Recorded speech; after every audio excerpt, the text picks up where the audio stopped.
Coronel Mark David Maxwell, do Dr. Richard Meyer, do Dr.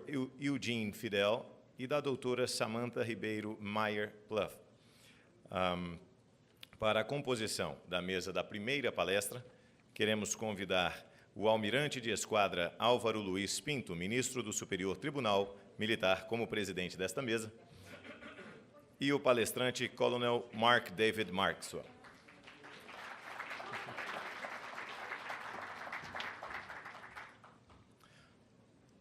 O Coronel Mark David Maxwell, mestre em Segurança Nacional pela Faculdade Nacional de Guerra, em Washington, D.C., e bacharel em Economia e História pela Universidade de Duke, na Carolina do Norte. Formou-se em Direito pela Universidade de Chapel Hill, na Carolina do Norte, em 1990, e logo em seguida entrou para o Exército Americano, já como Judge Advocate. Dentre os principais cargos, atuou no Departamento de Justiça dos Estados Unidos da América e no Conselho de Defesa da Alemanha e da Coreia do Sul. Senhoras e senhores, com a palavra para as boas-vindas, o almirante de esquadra Álvaro Luiz Pinto, ministro do Superior Tribunal Militar. Senhores, um bom dia. Temos uma coincidência entre o almirante Álvaro e o Mark David Maxwell. Ele fez o Naval College, ou eu fiz o Naval College, ele fez o Naval War, não, o National College. Então, é a sigla só, na NWC, eu me espantei, falei, não é possível, temos dois no mesmo local. Bom, sem mais delongas, passo a palavra a Mark David Maxwell, que é uma satisfação muito grande estar aqui com o senhor para essa apresentação. Por favor, a palavra é sua. Thank you so much, sir, and I appreciate it, and I appreciate each and every one of you being here. I would like to personally thank Madam Vice President for the opportunity in which to speak to you. And what I want to do today, okay, thank you. What I want to do today is talk a little bit about the U.S. justice system from a military perspective. And in formulating sort of my remarks, I thought through my 23-year career. I come from a perspective of two professions. I am a soldier and I am a lawyer. I am of two professions. And what I'd like to talk to you today about is discipline and the importance of discipline in that system. Now, I realize many of us learn very differently, and how we learn is important. I am a contextual learner. I have to understand the history of something before I understand why you do what you do. That is why I found yesterday's lectures so fascinating, because it explained to me the contextual setting of where Brazil is, and today I hope to do that for the United States. So therefore, with that said, I want to begin my presentation with some overviews and then get into, if you will, the weeds of the matter. Now, recently, I was in Afghanistan for a year and had the honor of being the operational level judge advocate. And that year taught me a lot, and what it taught me is that discipline is central to the Army. It is non-negotiable. Now that seems obvious to most people, but it's how you enforce that discipline and who enforces that discipline that becomes so important. It is a necessary ingredient to making sure our soldiers who were on the fields of Lexington, the beaches of Normandy, and the streets of Sadr City enforced a standard that began with adhering to the law. To quote the Chief Justice of the Canadian Supreme Court, he wrote, "The chief purpose of military discipline is harnessing the capacity of the individual to the needs of the group." I think that's an elegant way of saying what discipline is. Now, I'm also, by trade, someone who studied history.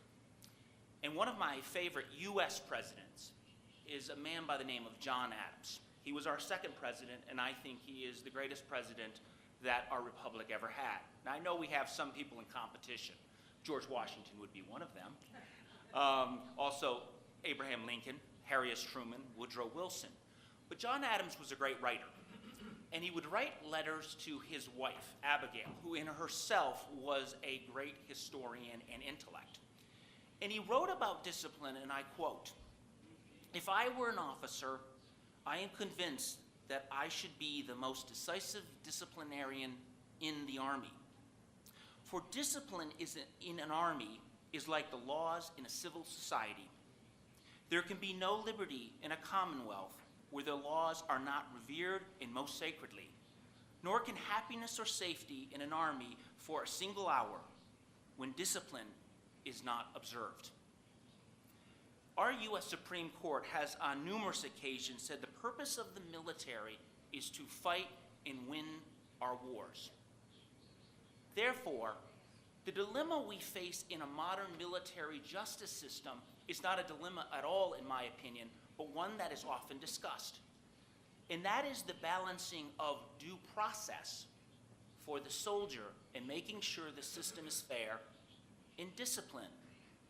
Now, Chief Judge Baker talked about this, but I want to go into sort of a more analytical analysis of how we came to the system we currently have.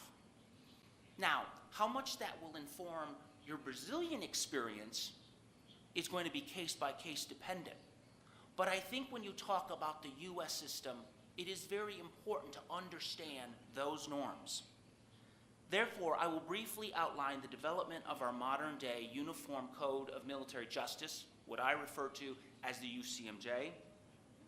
I will discuss constitutional precepts. Carl Steinbeck will hopefully talk about some more constitutional norms, but I will briefly touch upon that as well as the history so that you understand why we arrived to where we are today as a U.S. system. Along the way, I hope to show you that discipline is central to the ready force, and the one that is entrusted to keep that discipline alive and well is the commander. Discipline is indispensable to good order. Good order is indispensable to readiness, and readiness is indispensable to waging a nation's war. Related, I will discuss how the military is unique from any other force in the world and why those who urge the military to be more civilianized within a U.S. context do not appreciate the vast differences between the military and, for example, the police, another force. Now, as a caveat, in the United States, the police force is at a local and a state level. It is not at a federal level. However, the closest thing to our federal police would be our United States Coast Guard, who have law enforcement authority. They fall under the Uniform Code of Military Justice. What our police force does is Herculean, but armies are task structured and commanded differently. I will also give some reasons why justice side of the equation is holding more traction in our worldwide debate, in my opinion, than what is on the discipline side. This is for two reasons, in my opinion. The revolution of due process in our legal community, as well as for the American context in all-volunteer force. Before I go into the example that I'd like to start with today, I would like to reiterate that the views I'm about to express are my own. They are not my country's, they are not the Department of Defense's. And I begin with an example that happened in Iraq. There was a commander who wanted to court-martial a soldier. What the soldier has done is he went out on missions. And when he was done with missions, he would have his subordinates get a bath of water. And the subordinates would take straws, and they would blow bubble into the water well to relieve his feet because they hurt. Now, many people would look at that and go, well, that's not a very good sergeant. But the commander, and rightfully so, wanted to court-martial that soldier, and did. But that is because of discipline, to ensure that that force was ready and able to be combat ready. I'm going to come back to that example, because hopefully with my remarks, it shows why that is an important ingredient to what we do. Let me begin with some constitutional norms, though. We talked about neo-constitutionalism yesterday and modern constitutionalism. I will not get into that debate, I assure you. But that being said, the division of governmental powers lies at the core of modern constitutionalism. James Madison, our fifth president, wrote in the Federalist paper, "The accumulation of powers, whether they be legislative, executive, or judiciary, whether they be appointed or elective, and if they are in the hands of a few, may justly be pronounced the very definition of tyranny." That is true in Brazil, it is true in the United States. With this in mind, the pioneers of the American constitutional experiment, and I would add Brazil's, created three branches of government. Now, at the risk of boring you, I'm going to go over these very briefly because I think they are important to contextualize our Uniform Code of Military Justice. There is Article 1 of the Constitution, which vests the legislative powers. There's Article 2, which is the executive power, which rests with the president. And there's also Article 3, which is the Supreme Court and any lower courts. Now, the text of the Constitution makes it clear that the adjudicative powers fall within the judiciary, which is Article 3 of our Constitution. And I quote, "The judicial power shall extend to all cases in law and equity arising under the Constitution, the laws of the United States, and treaties made or shall be made under their authority." Over time, it became clear, however, that not all adjudicative powers and functions belong exclusively to the judicial branch. Courts have been created by Congress, the legislature, with a legislative grant of authority to adjudicate certain disputes in aid of the execution of legislative and executive functions. For example, in the United States, there's such a thing called a tax court, to hear appeals of taxpayers who are unsatisfied with decisions of our Internal Revenue Service, or in the words of the Beatles, the tax man. These types of courts were first referred to as legislative courts by Chief Justice John Marshall, one of our greatest Chief Justices, in 1828, said the tribunals are of limited jurisdiction for resolution of a particular issue and are normally subject to judicial review, i.e. Article 3 courts, the Supreme Court and under. There are two types of matter that have historically been withheld by our Article 3 courts. They are adjudication of private rights and criminal matters. The courts have defined private rights as a dispute of liability of one individual to another under the law as defined. That's a tort action, if you will. For criminal adjudication, Justice Brennan, and I do add commentary, who is my personal judicial hero, wrote in an opinion of the court known as Northern Pipeline, and if you're an American law student, it is a very famous case. He says, "There is no doubt that when the framers assigned the judicial power to an independent Article 3 branch, criminal matters lie at what is perceived as the most protected core of their power. The court has jealously protected this power to adjudicate criminal matters. With this in mind, the Constitution, according to the court's interpretation, have carved out an extremely narrow exception: military crimes. Trying military crimes in a non-Article 3 court stems from Congress's Article 1 power. In that, it's called Section 8, Clause 14, which is quite famous. And it reads, to make rules for the government and regulation of land and naval forces. As articulated by our Supreme Court, a military court is constitutionally permissible only when only for persons who can, on fair appraisal, be regarded as falling within the authority given to Congress under Article 1 to regulate land and naval forces. Meaning we normally will look to Article 3 courts within the United States, but for these narrow military crimes, the Constitution says Congress can create this entire separate apparatus to try military crimes. The test for jurisdiction is one of status, namely, whether the accused in the court-martial proceeding is a person who can be regarded as falling within the term land and naval forces. Since the inception of our republic, the scope of court-martial jurisdiction has been narrowed, which manifested itself in a very limited grant of authority to try offenses by court-martial during the Revolutionary War period. This limited military jurisdiction continues to present day and has been affirmed by our courts on numerous occasions. Now that's how we come about making sure that we have a court-martial. That's the legal side of the equation. But now I would like to turn to our laws of war and our articles of war that have created the system that we currently have. So I'm sort of talking parallel. One is a legal argument, but now is a more historical argument. Court-martials are as old as the United States. The Continental Congress in 1775 enacted the country's first, I think it's 69 Articles of War. The person who helped draft that was John Adams. That is why he was writing to Abigail, his wife, to talk about why these Articles of War are so important.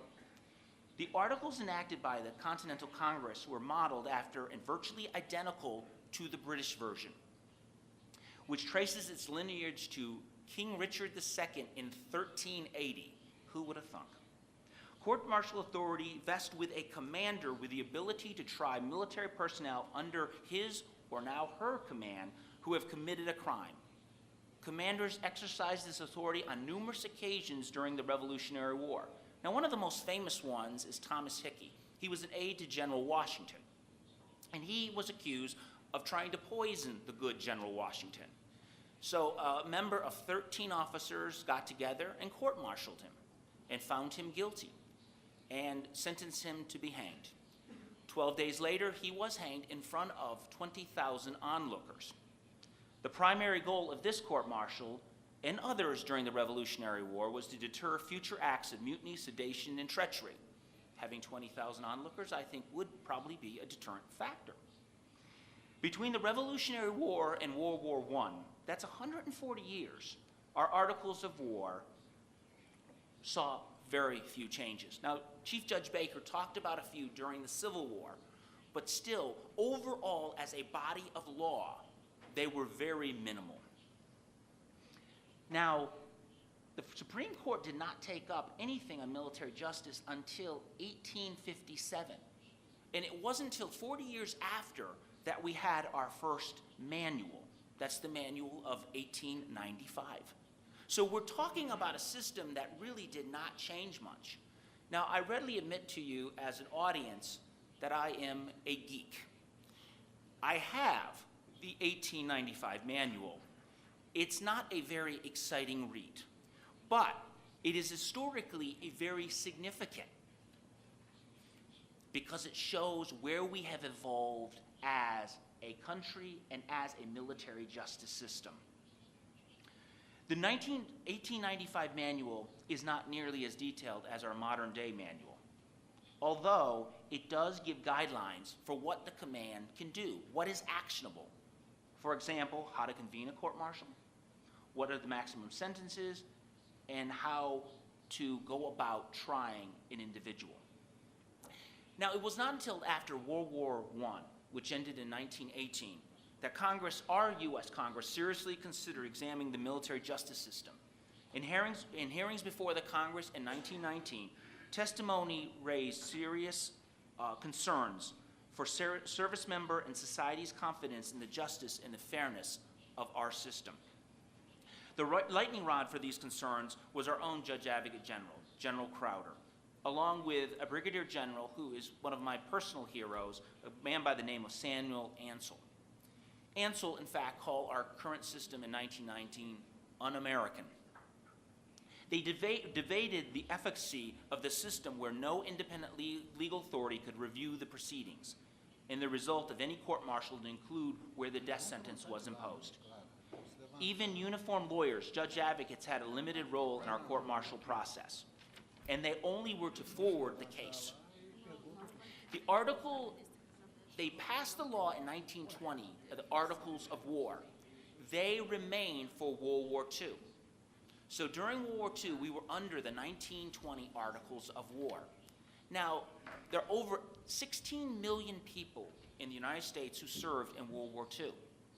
there are estimated nearly 1.8 million courts-martial that took place during the World War II period. That is a huge number. So after the war, we had 16 million people who came back to society, and they were very concerned about how soldiers were treated. So therefore, Congress decided to look at how we do courts-martial. Congress held hearings in 1947 on the fairness of the military justice system. And they created a committee on the Uniform Code of Military Justice, chaired by the legendary Harvard Law School professor Edmund Morgan, who ultimately presented to Congress what became the UCMJ. The core objective of this committee was striking the fair balance and effective balance between the commander's role in the military justice process and protection for the rights of those subject to military law. The result of the military criminal code that preserved the commander's authority to convene courts for the trial of alleged violations of the law. An authority complemented by a substantial array of procedural safeguards to ensure this power would not be exercised in a manner that compromised the goals of meaningful military justice. The UCMJ revolutionized the practice and review of courts-martial. Congress established a comprehensive system of how, when, and why court-martials could be convened. The UCMJ established roles for judge advocates and their qualifications. Judge advocates participated in courts-martials had to be certified. Also, what is equally important is that a 3-member civilian appellate court was established, the Court of Military Appeals. That is the current day Court of Appeals for the Armed Forces, which Chief Judge Baker is the chief judge of. So therefore, we have review. But again, this is all within a legislative court, which can ultimately be reviewed by our Article III court, i.e. the Supreme Court.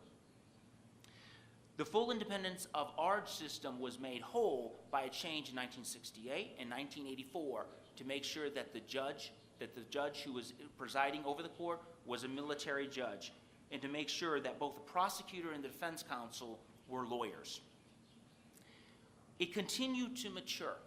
But one of the things that I would like to transition to is the difference of how that maturity took place. And I think it is in the context of a revolution that occurred within due process worldwide. I think that revolution has occurred in Brazil, it has occurred in the United States. It begins internationally with, I consider, and these are my views, the Declaration of Human Rights of 1948. Now, what I did not tell you is I have done 2 things in my career. I have done criminal justice, and I have done operational law of war. That's exclusively what I've done in my 23 years in the Army. I see great parallels between the criminal justice system and the law of armed conflict. There are great synergy there.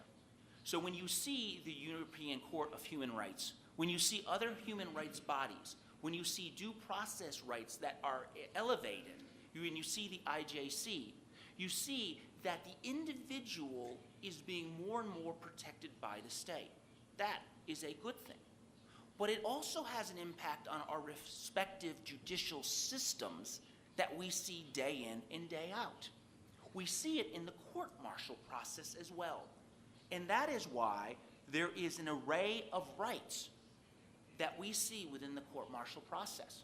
We see within our own system the right to counsel. That came to being, if I'm not mistaken, in 1964 by the Supreme Court decision. We see open discovery. We see procedural rights that allow a defendant, whether they be in my hometown of Hertford, North Carolina, or at a court-martial in Bagram, Afghanistan. We see those procedural rights that are going to affix to the individual. This revolution has changed how we see, and what I think it does is it gives a narrative that many times all we talk about is due process. Do not get me wrong, that is extraordinarily important. I have been a defense counsel in my career 3 separate occasions. I've been very proud to sit beside an accused and defend him from anywhere from murder to AWOL to disrespect in the many courts that I have been able to defend. And one of my cases even went, as in a companion case, to the Supreme Court. Now, full disclosure, when the Supreme Court heard the case, I lost 0-9, but at least it got there. But that's okay. But still, it is important that you understand that there is another side to the equation. And that is, when a commander asks his subordinate to take the hill, they take the hill, even though it might be at their peril as an individual.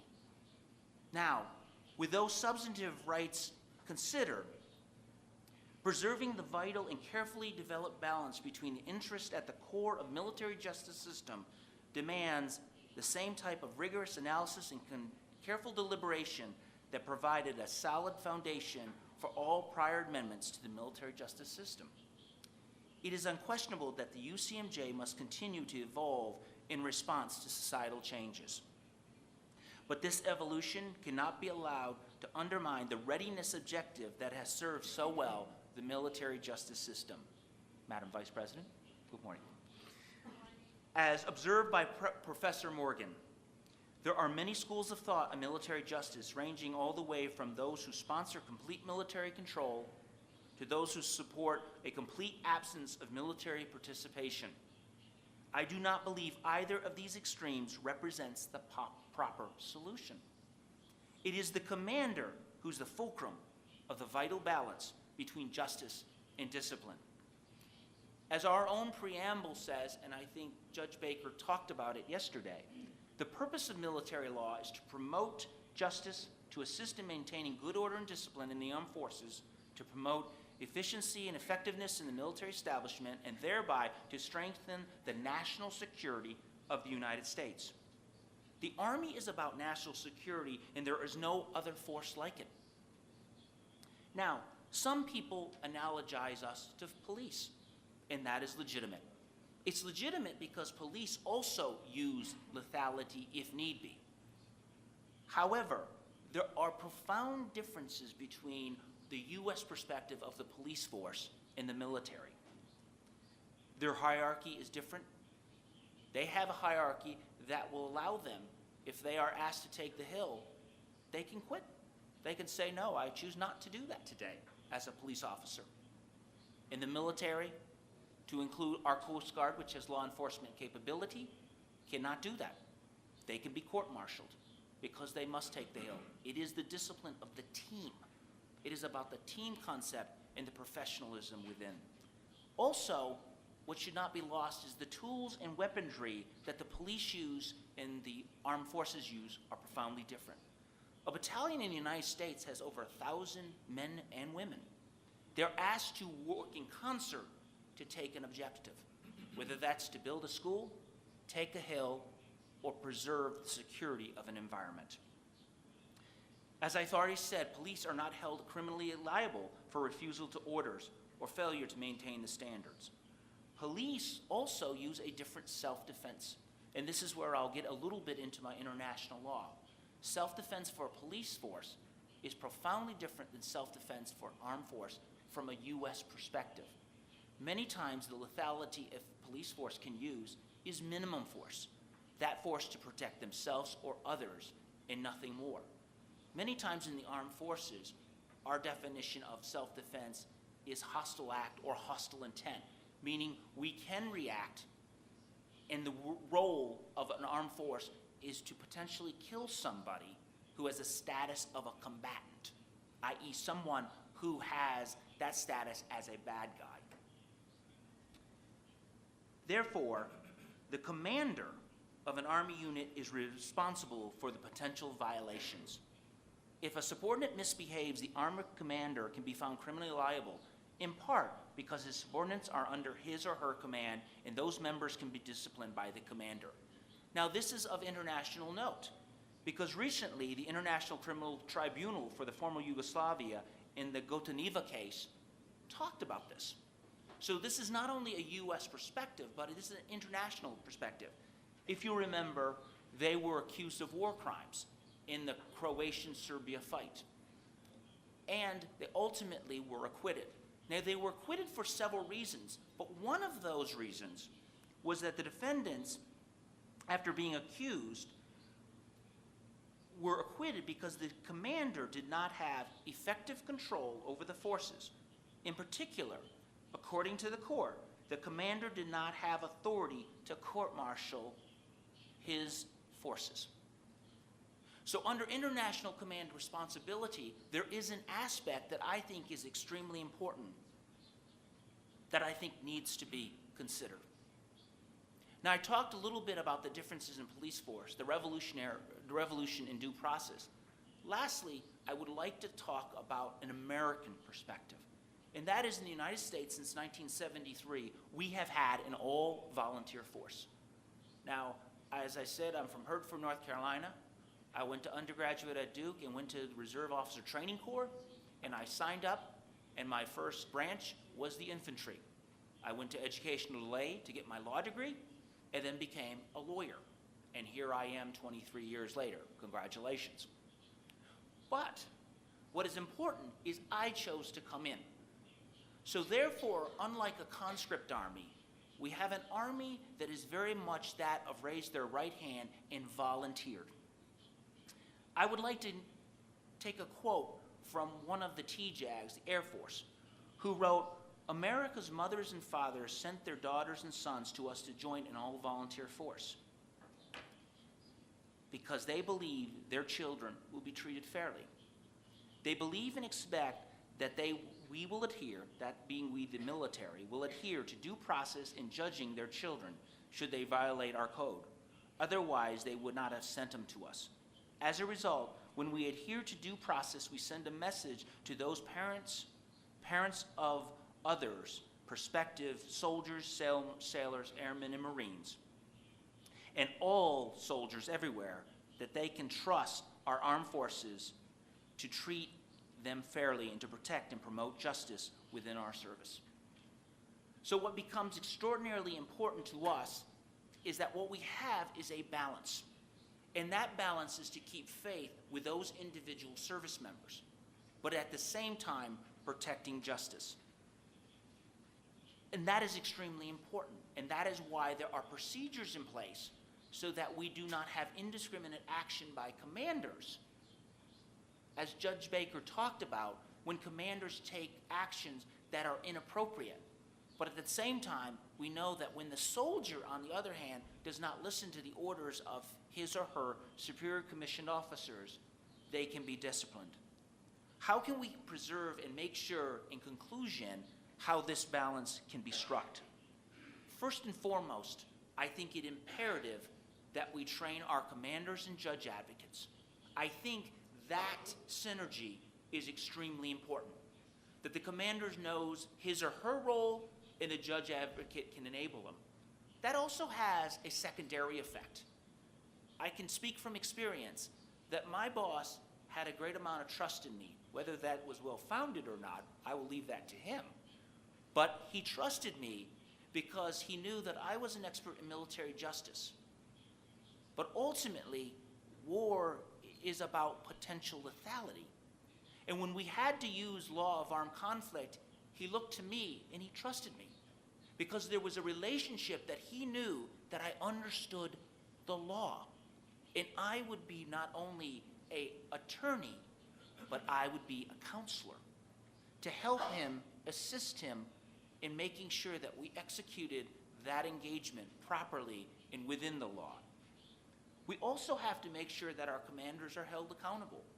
When we do have a Jackie Robinson in our midst and we have a travesty of justice, we're the commanders to make sure that they are held accountable, as well as the judge advocates. We also have to have that continued role in advising the commanders in other areas such as law of armed conflict. And as importantly, we have to continue to examine how we view the law. That is extremely important. That will ensure that we continue to have the oversight, the civilian oversight, that is so important to us as a country. Discipline must continue. And I'd like to start where I finished, with the example. Why it was so important for that commander to court-martial that sergeant who insisted that his subordinate put bubbles in the bath so that his feet would not hurt so much. is because he had a standard.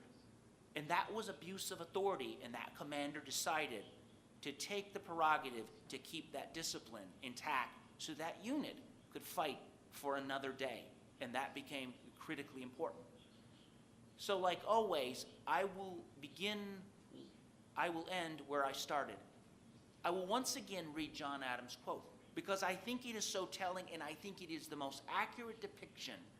And as he said, if I were an officer, I am convinced that I should be the most decisive disciplinarian in the Army. For discipline in an army is like the laws in a civil society. There can be no liberty in a commonwealth where the laws are not revered and most sacredly, nor can happiness or safety in an army for a single hour when discipline is not observed. It is discipline with our societal norms of due process that together make our respective countries the fierce fighting force that they are. I look forward to your questions, and I thank you very much for your attention on this Tuesday morning. Thank you.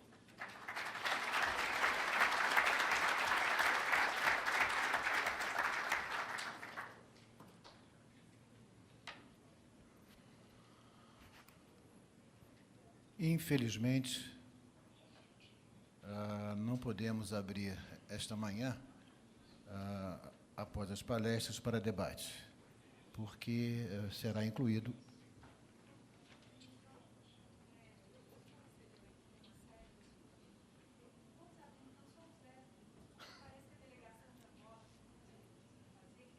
Bom, então, a coordenação do seminário alterou a sua decisão anterior e nós iremos, então, abrir as perguntas.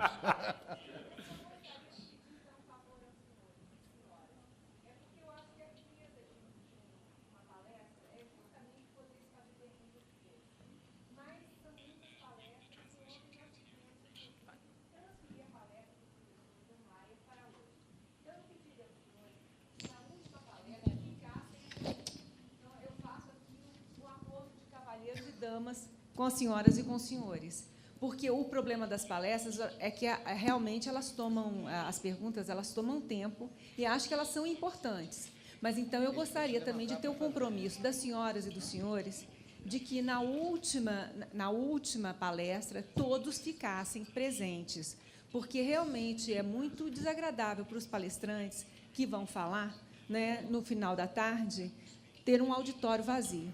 Então, nesse sentido, eu respeitarei a vontade dos senhores e a necessidade de se fazer perguntas, mas eu também peço aos senhores, em respeito aos nossos palestrantes que atravessaram um continente para estar aqui, que os senhores permaneçam até o final, não é, e assistam todas as palestras.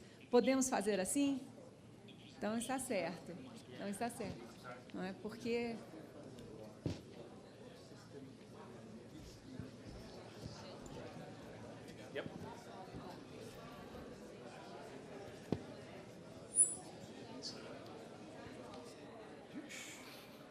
Vamos ser rápidos.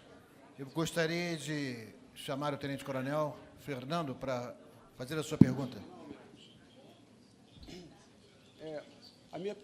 A minha pergunta, eu tive uma experiência na primeira região militar, eu dei uma palestra pessoal do JEGS, que teve presente no Rio de Janeiro, isso foi por volta de 2010. Então, na verdade, eu vou fazer essa pergunta, mas já sabendo mais ou menos a questão do como processa o trabalho o JEGS, o pessoal, né, do JEGS. Os militares do JEGS, eles têm autorização para defender o exército americano nas cortes. Ou seja, se eles estão autorizados, se eles possuem carteira da ordem, né, dos advogados, são inscritos na ordem dos advogados e, para tanto, têm autorização para defender o exército americano nas cortes em que o exército americano é questionado na justiça. Se eles possuem essa autorização. Essa é a minha pergunta. An excellent question, and I should begin with the caveat that all judge advocates are attorneys. and they are from a bar of a state within our United States or territory. One of my jobs, and I speak from experience, was to be a fellow at Department of Justice. So therefore, I represented the United States government at the Department of Justice, but I was still a JAG. We also have litigation divisions, which represent the interest of the U.S. Army. So what is, I think, impressive to me, although I'm a member of the Judge Advocate General's Corps, is how diverse we are as attorneys. We do environmental law, we do contract law, we do contract law, we do torts, we do criminal.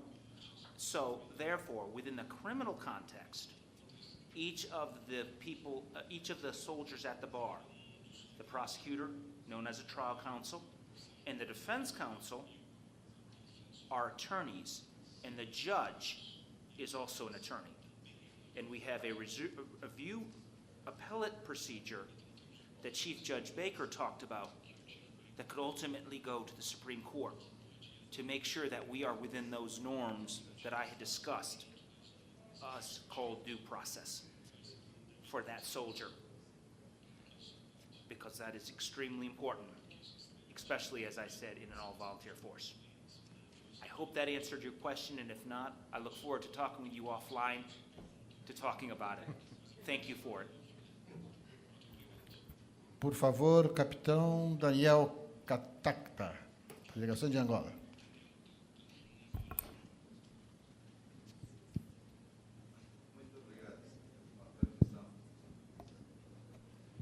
Ok, muito obrigado, sim. Com a permissão. A minha questão prende-se com, no âmbito da justiça militar americana, quais são os sujeitos dos crimes militares ou sujeitos à jurisdição penal militar, para além dos membros das Forças Armadas. E também se a polícia não cai nesse âmbito. Obrigado. Okay. Sir, first and foremost, thank you for your question. And happy Independence Day as of yesterday. I meant to mention that, but I appreciate your presence here. And the question goes to jurisdiction that we have within the Uniform Code of Military Justice. If you wear a uniform, it's universal jurisdiction. And the subject matter is basically the criminal code. Murder, disrespect. Congress in 2008 changed the Uniform Code of Military Justice slightly and also included civilians accompanying the force. This is a very narrow exception, and I think Professor Meyer is going to talk a little bit about it in the next presentation. But I had the honor of defending the first person accused under that code, a guy by the name of Mr. Alley. And therefore, we raised the concerns to the court. And the court so ruled that that is a valid statutory provision. And I think I lost that one 0-5 as well. But that's okay. But at least as a defense counsel, zealous representation of my client, I raised it to ensure, and I should not say I, my organization, Defense Counsel Assistance Program, raised it. But that is a very narrow sliver.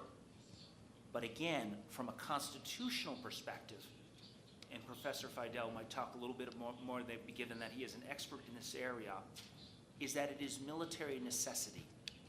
It must be a nexus that if you wear a uniform, we have jurisdiction, and if you are with the forces in combat operations, and I forgot that clause originally, that you then can be under that jurisdiction.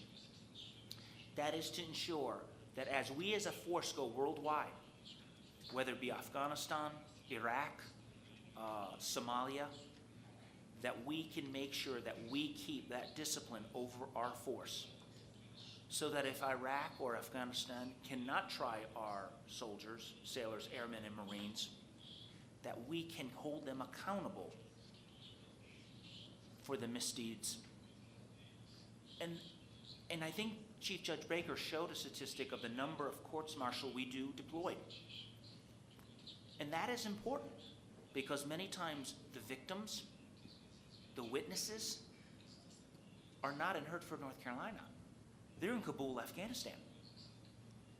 And within our system, we have something that is sacrosanct, known as the Confrontation Clause for testimonial evidence. And that is important so that we ensure that that due process, that that accused can look at his or her accuser and vice versa. So that is our system in a nutshell. And I hope, sir, I have answered your question. Thank you for it. Por favor, Major Hernandes.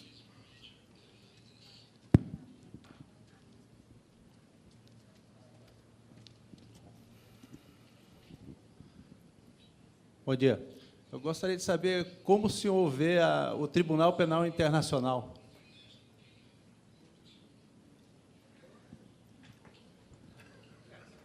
Thank you for that question.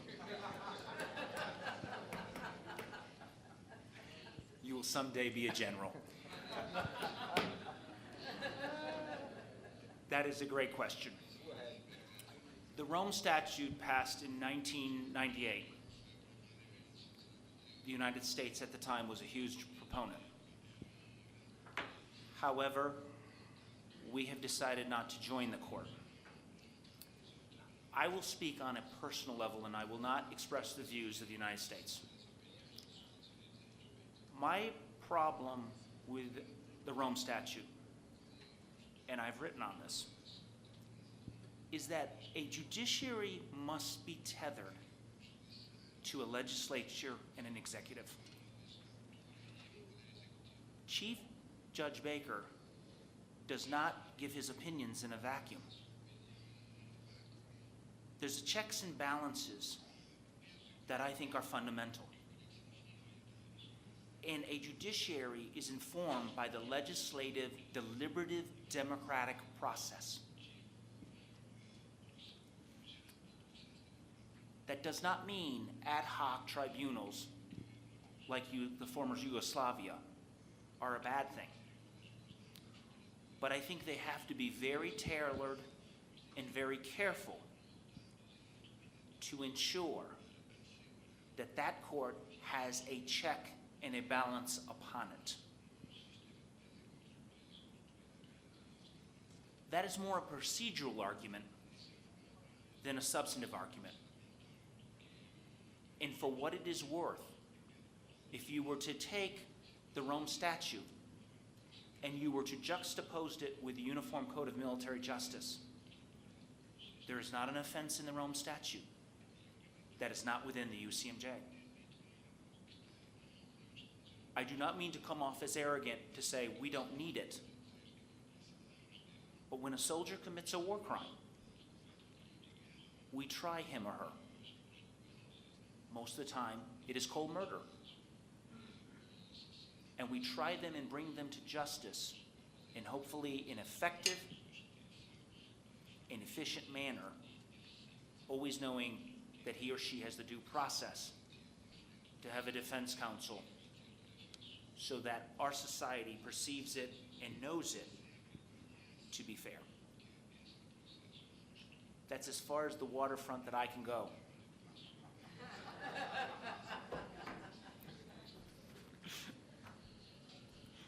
Comandante Álvaro, Angola. Coronel Álvaro, né?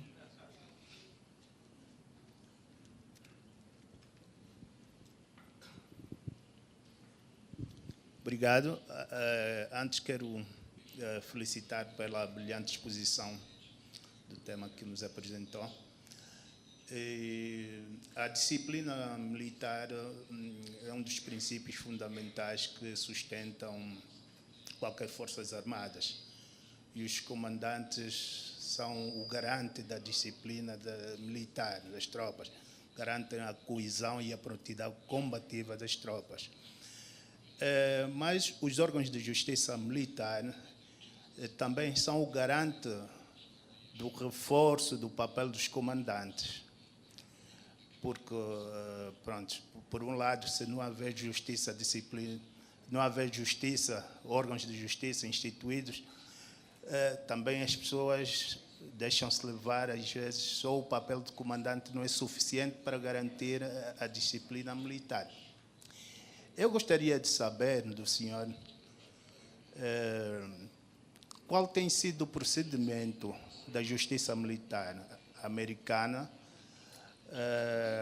durante o teatro das operações militares fora do seu país, e também saber se os militares que cometam delitos nessas áreas fora do vosso território, onde é que são julgados? No vosso território, no vosso país, ou no local onde o crime foi cometido? Obrigado. Excellent question, and thank you so much for your kind comments. I think it is fundamental that in the military establishment, we look to the commander to execute the mission. This is not by committee. We entrust him or her to do that, and we have echelons of command. So that when the aircraft carrier in a naval example needs to be turned around, we don't ask all the first mates what they think about that. We ask the commander, and we tell the commander, by the commander-in-chief, President Obama, down, to execute that. Therefore, that tool, to me, is critical to making sure we understand that the commander must, by law, be fair, impartial, just, transparent, but at the same time has the authority in which to ensure that wrongdoing is brought to task. Now, in Afghanistan, which is my most recent example in a deployed environment, we have the capability in which to try the court right there in Afghanistan. We also can, since you have universal jurisdiction, take the case from Afghanistan and bring it to another location, normally in the United States. We have done that. But the ability and the flexibility for that command to make that decision has got to have a command component to it. If it is blowing bubbles in the well, that had a profound impact on the morale of that unit. That court-martial was handled in Iraq. However, if it is a crime that is potentially soldier against soldier, and because of forensic evidence, because of logistics, that needs to be tried back at Fort Bragg or Pendleton or some U.S. military base, we have that flexibility. So many times, I think some critics look to, well, you can just do it in the United States. And my point is, you haven't gone through the deliberative process. The deliberative process gives you options of whether or not you can try that case depending on the good order and discipline of that particular unit. That is flexibility. Those are options, and that ensures that that command can keep the good order that is essential, in my humble opinion, to readiness. So it is universal, and it allows. But wherever that case is tried, that defendant has the defense counsel who has the right to ask for discovery. And I might add, as just a side note, our discovery rules in the military are the most vast and expansive of any discovery rules in the U.S. system, period. And I speak from my Department of Justice days. We have the best discovery from a defense perspective of any other to ensure that that accused gets a fair hearing and trial. So therefore, we make sure that regardless of the powers of the commander, we balance that with the rights of that accused. Because that accused, at the end of the day, did something right. In an all-volunteer force, he or she raised their right hand and wanted to become part of what I considered the greatest profession and that is the profession of arms. We must respect that and begin from that position. Thank you for your question, sir.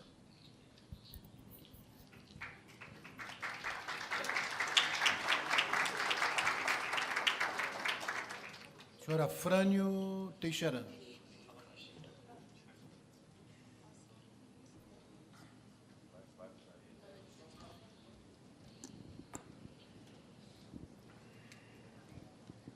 Para aprofundar um pouco mais, a diferenciação e os limites entre o uso da força letal entre as Forças Armadas dos Estados Unidos e a polícia local.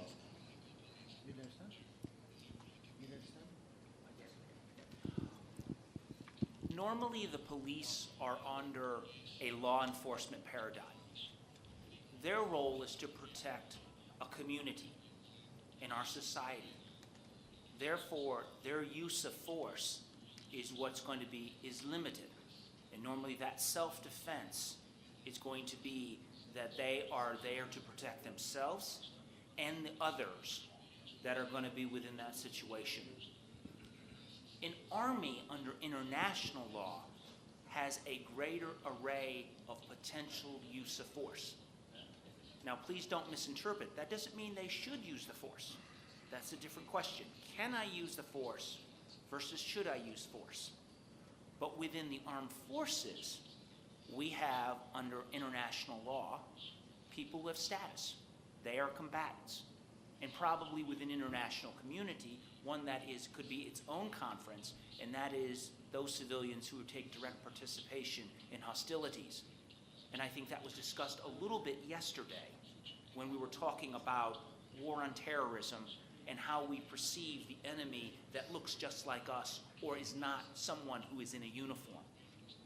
But that force is a status-based force, meaning you have now taken the status of someone that I can kill. I use the example when I teach this of the German soldier in World War II. He is in Munich, and he is having a martini, or better yet, a beer, at his poolside. He is a German soldier. I'm an American soldier. I do not have to talk with him and ask him if I know he is a German soldier. I can shoot him. That is international humanitarian law, or what we call in the United States the law of armed conflict. That is status, because he is a soldier. So therefore, when we train soldiers, the force that they use is different and has different components. And that does not mean to devalue what the police do day in and day out. But it is different, and that is why we have developed different systems. And that, in my opinion, is why police fall under a law enforcement paradigm, a civilian approach, while military fall under an approach that is governed by the Uniform Code of Military Justice. Now, having seen both systems, and I don't say this because Chief Judge Baker is here, who is at the top of our appellate review for our system,